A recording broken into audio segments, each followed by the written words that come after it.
Le Grand Matin Sud Radio, 7h-10h.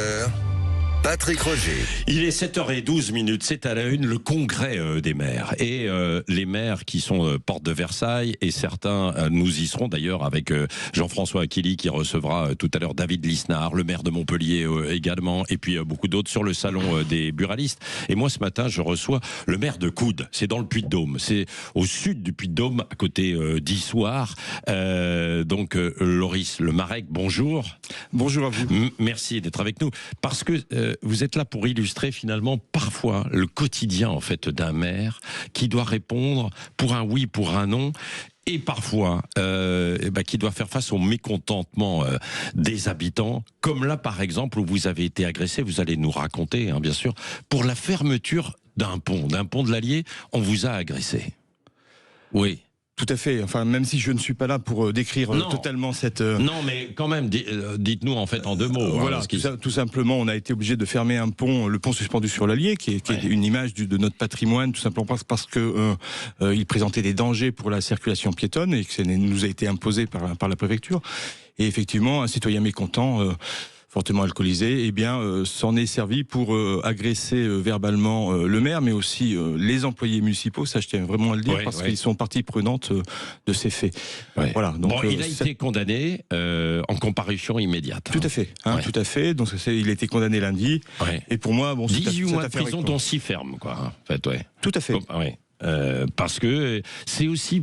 c'était une volonté probablement de la justice de montrer en fait qu'on ne doit pas s'attaquer en fait à des élus, des représentants en fait de la République, non ? C'est vrai que je pense qu'en plus avec le congrès des maires qui s'annonçait, on est un peu la tête de gondole des médias ces derniers jours, et il y a une envie peut-être d'aller vite et effectivement de sanctionner ce genre d'outrage fait aux élus. Mais derrière ces élus, il y a d'autres personnes qui sont les fonctionnaires territoriaux qui eux aussi ont été blessés et dont on ne parle pas. Ouais. Et c'est bien dommage parce que dans toutes les interviews que j'ai pu donner depuis, à chaque fois je parle d'eux et ils ne ressortent jamais à la radio. Donc c'est pour ça que je profite aussi de ce direct pour les évoquer. Vous avez raison. Mais ce qui est difficile en fait aujourd'hui, c'est de convaincre les uns et les autres, les habitants, pourquoi on fait telle chose, etc. Non, c'est ce qui est complexe, quoi. On réagit de plus en plus avec parfois de la violence, quoi. Ça arrive. Alors déjà il nous faut faire preuve de pédagogie.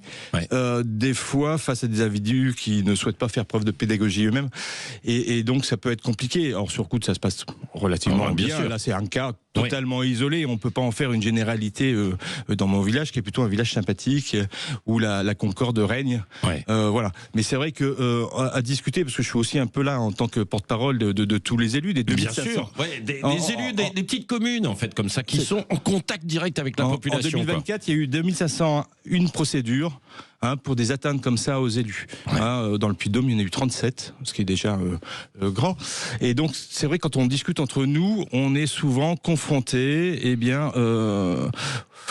à la mauvaise volonté de comprendre de nos citoyens sur des sujets qui peuvent être divers et variés, urbanisme, et on a des fois des comportements à la limite de l'insulte, mais c'est pas notre quotidien quand même.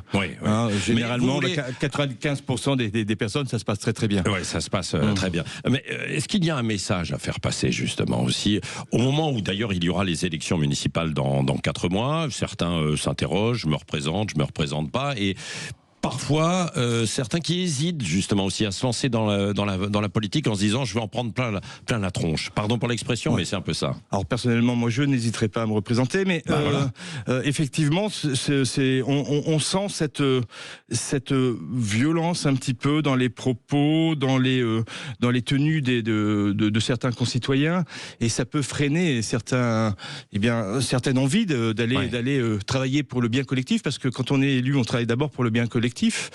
Alors effectivement, on peut avoir des divergences et c'est bien normal en démocratie, mais on n'est pas obligé de les exprimer sous cette forme violente. Et je crois que la société devient de plus en plus violente par rapport à ça.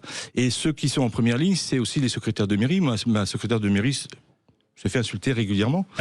Et c'est vraiment un problème.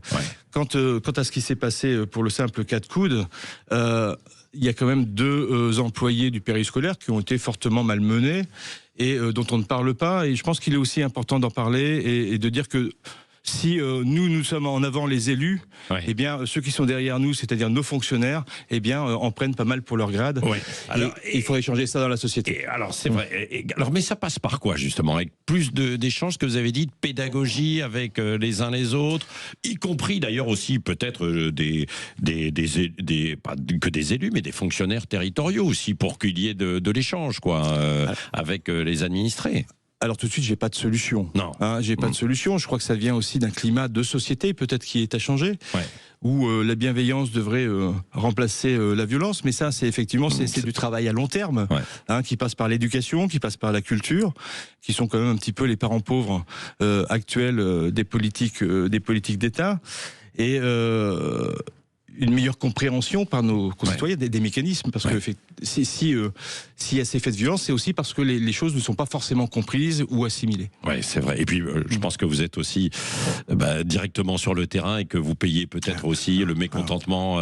Non, mais c'est vrai, le mécontentement d'élus des politiques nationales, quoi. Non ? Tout à fait. Et puis en plus, quand vous êtes maire d'une commune de 1300 habitants, vous n'avez pas de services qui font tampon entre vous et la population. Non, vous êtes en lien direct. Moi, je sors de chez moi, la boulangerie est en face, je mets généralement 20 minutes pour aller chercher mon pain. Donc vous êtes toujours en contact sur tous les sujets. On vient vous voir, on vient vous chercher. Donc je pense que la position est un petit peu différente d'un grand élu d'une grande ville. Oui, bien sûr. Oui, où on a un peu plus effectivement d'intermédiaires, quoi. Merci Loris Lemarec. Juste un dernier mot. C'est quoi un bon maire? S'il y avait une qualité à mettre en avant pour être un bon maire? Eh bien, je crois que c'est un maire disponible. C'est un maire à l'écoute. Et c'est un maire qui essaye de faire avancer sa commune avec une volonté partagée avec ses conseillers municipaux, mais aussi avec la population. La population.